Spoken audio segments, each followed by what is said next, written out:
नमस्कार। किसी भी व्यापार में जो भरोसा होता है बिल्कुल उसकी बुनियाद होते हैं उसके वित्तीय रिकॉर्ड्स। बिल्कुल।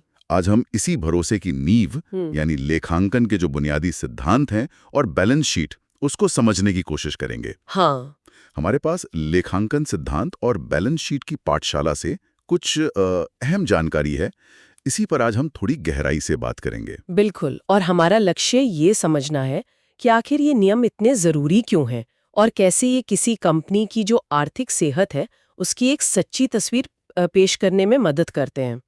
हाँ। खासकर एक खास तारीख पर जिसे हम बैलेंस शीट कहते हैं। अच्छा। ये नियम जैसे generally accepted accounting principles GAP या भारत में इंडियन जीएपी जो आईसीएआई तय करता है, ये असल में पारदर्शिता लाते हैं और तुलना करने की क्षमता भी। तो मतलब ये सिर्फ रिकॉर्ड रखने की बात नहीं है। हाँ ये तो भरोसा बनाने वाली बात हुई। हाँ बिल्कुल। इसमें एक अहम सिद्धांत सुना है अक्रूअल का। हाँ ये कैसे काम करता है? हाँ अक्रूअल सिद्धांत ये कहता है कि आय या खर्च को तभी दर्ज करें जब वो असल में हो जाए। मतलब लेन देन हो गया, रिकॉर्ड करो, भले ही पैसा बाद में मिले या दिया जाए। अच्छा। जैसे ऐसे? जैसे मान लीजिए आपने कोई सेवा दिसंबर में दी पर उसका पैसा जनवरी में मिला, तो अक्रूअल के हिसाब से वो आय दिसंबर की ही मानी जाएगी। इससे क्या होता है कि उस अवधि की सही आर्थिक गतिविधि पता चलती है, सिर्फ नकदी के आने जाने का हिसाब नहीं रहता। समझ गया। मतलब ये असल कमाई और खर्च का हिसाब है, न कि सिर्फ कैश फ्लो का। बिल्कुल।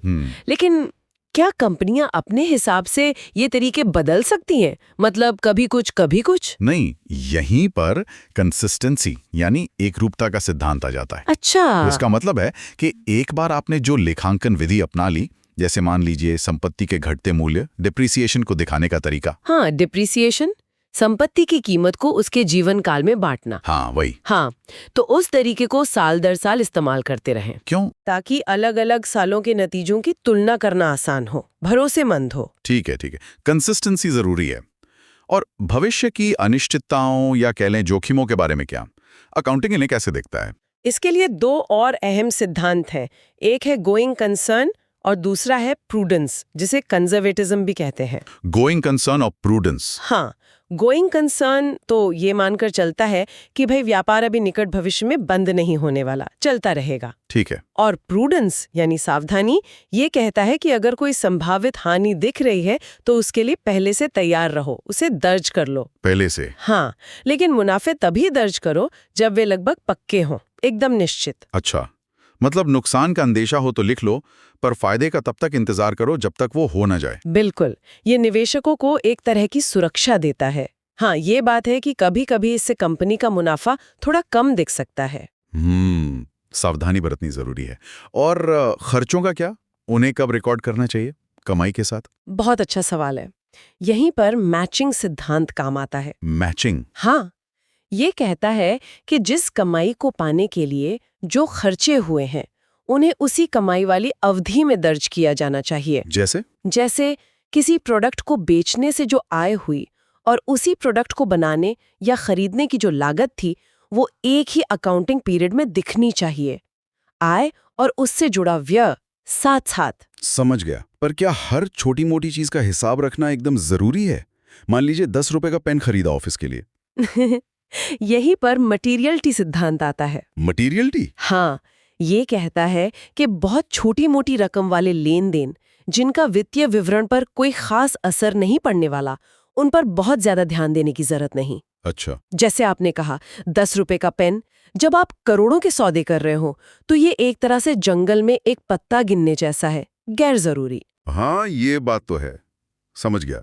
तो ये सारे सिद्धांत मिलकर एक भरोसेमंद ढांचा बनाते हैं। बिल्कुल सही। अब आते हैं बैलेंस शीट पर। ये क्या दिखाती है असल में? देखिए, बैलेंस शीट एक स्नैपशॉट है, एक तस्वीर। हाँ, किसी कंपनी के वित्तीय स्थिति की एक निश्चित तारीख पर, जैसे 31 मार्च को। ठीक है। इसके 3 मुख्य हिस्से होते हैं। असेट्स यानी संपत्ति जो कंपनी के पास है, जो उसकी मिल्कियत है। लायबिलिटीज यानी देनदारियां जो कंपनी को दूसरों को चुकाना है, कर्ज वगैरह। और इक्विटी यानी मालिकों का हिस्सा, कंपनी में मालिक का कितना पैसा लगा है। Assets, liabilities, equity. हाँ, और इनको भी करंट यानी अल्पकालिक और नॉन करंट यानी दीर्घकालिक में बांटना जरूरी होता है। इससे कंपनी की फौरी देनदारियां चुकाने की क्षमता मतलब लिक्विडिटी का पता चलता है। अच्छा, और वो एक मशहूर समीकरण है, assets is equal to liability plus equity. ये क्या है, सिर्फ गणित है? नहीं नहीं, ये सिर्फ गणित नहीं है। ये बताता है कि कंपनी के पास जो कुछ भी है, यानी उसकी सारी एसेट्स, हाँ। वो या तो बाहरी लोगों से उधार लेकर फाइनेंस हुई हैं, यानी लायबिलिटीज, या फिर मालिकों ने खुद पैसा लगाया है, यानी इक्विटी। और ये दोनों साइड हमेशा हमेशा बराबर होनी चाहिए। हमेशा हमेशा। अगर संपत्ति 10 लाख रुपए है और देनदारियां 6 लाख रुपए, तो मालिकों का हिस्सा इक्विटी 4 लाख ही होगा।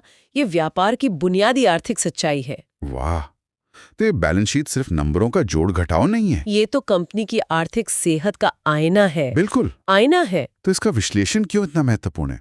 क्या पता चलता है इससे? बहुत कुछ। बैलेंस शीट का विश्लेषण करके कई बातें पता चलती हैं, जैसे क्या कंपनी अपने छोटे कर्ज चुका सकती है, उसकी लिक्विडिटी कैसी है, कहीं उस पर कर्ज का बोझ बहुत ज्यादा तो नहीं, लेवरेज कितना है, और उसके पास भविष्य में विकास के लिए कितनी संपत्ति है, उसका एसेट बेस कैसा है, और मालिकों का कंपनी में कितना भरोसा और निवेश है, यानी ओनर्स कॉन्फिडेंस। अच्छा, ये अनुपात होते हैं ना, जैसे करंट रेशियो या डेट टू इक्विटी रेशियो। ये कंपनी की वित्तीय मजबूती या कमजोरी को एकदम उजागर कर देते हैं। दिलचस्प। तो बैलेंस शीट को देखना वाकई में कंपनी के वित्तीय एक्सरे जैसा है। हाँ, कह सकते हैं। ऊपर से शांत दिखने वाले आंकड़ों के पीछे कौन सी कहानी छुपी हो सकती है? कौन सी ताकतें या कमजोरियां? एकदम सही कहा आपने। ये सिर्फ नंबर नहीं है, ये पूरी कहानी बताते हैं, अगर आप उन्हें पढ़ना जानते हो तो। और हाँ, ये याद रखना जरूरी है कि ये वित्तीय पहेली का सिर्फ एक हिस्सा है, बैलेंस शीट। हाँ, ये तो बस शुरुआत है। बिल्कुल। अगली बार हम इसके दूसरे अहम हिस्से पर बात करेंगे, आय विवरण, यानी profit and loss account. Profit and loss, अच्छा। हाँ, ये समझने के लिए कि कंपनी असल में कितना कमा रही है और कहाँ खर्च कर रही है।